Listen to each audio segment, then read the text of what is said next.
Hey guys, let's talk about last night's amazing season finale of Sleepy Hollow. I mean, guys, this show was so good. If you are not watching, I mean, I don't even know why you're watching this review if you're not watching this show because the show is so good and it had its two-part season finale last night and it was amazing from start to finish. Both episodes, I mean, come on, guys. The first episode was all about was about the purgatory storyline and whether or not Ichabod was going to pretty much abandon Abby if they found the map and if they were able to get Katrina. What was he going to do with this information? And we all know from a couple episodes ago, Ichabod had this horrible warning that he was going to be the one to deliver Abby's soul to Moloch, and it terrified him. And so this has constantly been in the back of Abby's mind. And in this episode, we keep going down that line as to whether or not this prophecy is actually going to come true.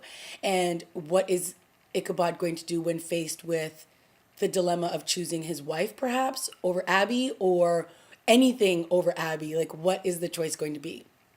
Guys, can I just say that the relationship between Ichabod and Abby is perfection.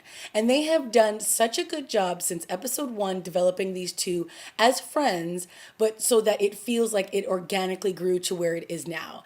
And yes, he has a wife, and yes, that is what his sole purpose has been through this whole journey, is to get her, find her, and get her out of purgatory. And that has been an honest thread. Like, there has never been a moment where it felt like he was not going to do that and that he was, having this weird flirt romance with Abby. However, they have such good chemistry on set, on screen, in every scene they're in, that you can't help but root for these two to want to have everything work out so that secretly maybe the two of them can end up together. But as friends, it's perfect. As the two of them being equals on the show, it's perfect. As them two being witnesses, it's perfect. I mean, they just work so well together. So this whole episode, led to them trying to find this map, which obviously was buried with George Washington, and what this map would mean. Obviously, for the apocalypse and for Moloch, this map could ultimately mean the end of days. Like, that's it. It's done. If this map falls into the wrong hands. So they wanted to get the map and hopefully destroy it so that it could not be used for evil. Now, of course, this wouldn't be Sleepy Hollow if we didn't have some creepy dudes creeping out of the ground, if we didn't have craziness happening left, right, and center. And of course, that's what we love about this show. But again, at the heart of this show, it's the relationships, and they've done a really good job. We had, in last week's episode, there was a couple of deaths. There was the one with the priest, and then there was another cop that was killed. So, they didn't just like forget that actually happened. No, there was actually an investigation, and, they're asking Irving basically like what went down, like how did these two people end up dead on your watch. And so, at the end of the day, they're trying to pull DNA from his daughter and find out what happened. And, they don't want, who is going to believe the story when they say that death has come to Sleepy Hollow and that the apocalypse is coming and that my daughter was possessed? Like, no one's going to believe that story. So Irving's just like, I did it. I'm guilty. Take me away, because he can't see it any other way. So he basically sacrifices himself for his daughter, and for basically so that all these people aren't going to find out pretty much what's been going on in Sleepy Hollow for generations. So that was sort of like the B storyline that was going on in this episode, and the main focus was, of course, Ichabod and Abby.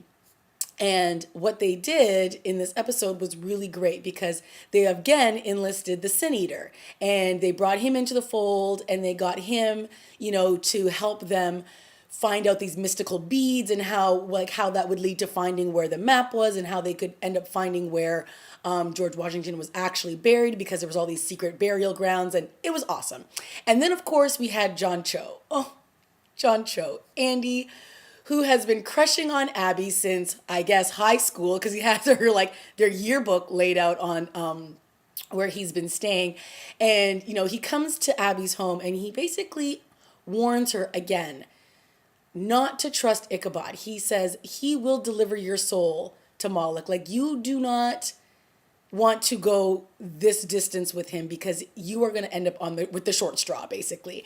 And she's like, listen, I'm not going to believe anything.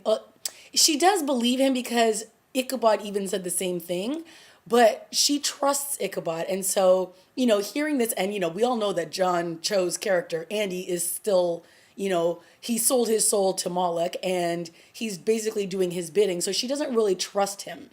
And of course, in that scene, he blurts out, nobody loves you like I've loved you. And, it's a really sad moment because poor Andy, he did this thing, right back in episode 1 where he sold his soul. And you can tell that he's been fighting this ever since then. And he wants to protect Abby. He wants to do everything. And I believe that he wants to protect Abby. But he's also a lost soul himself. So he's almost like grabbing at anybody to listen to him. So, when he goes back to, confess like to Moloch, I'll do anything. I'll be your chosen one. I'll do whatever it is that you need me to do. Moloch's whatever that's in the cave is laughing at him, and they end up like wrapping him up in this stuff, which again, the show has, I don't know what their budget is for super effect, like these special effects and stuff like that, but it's pretty good.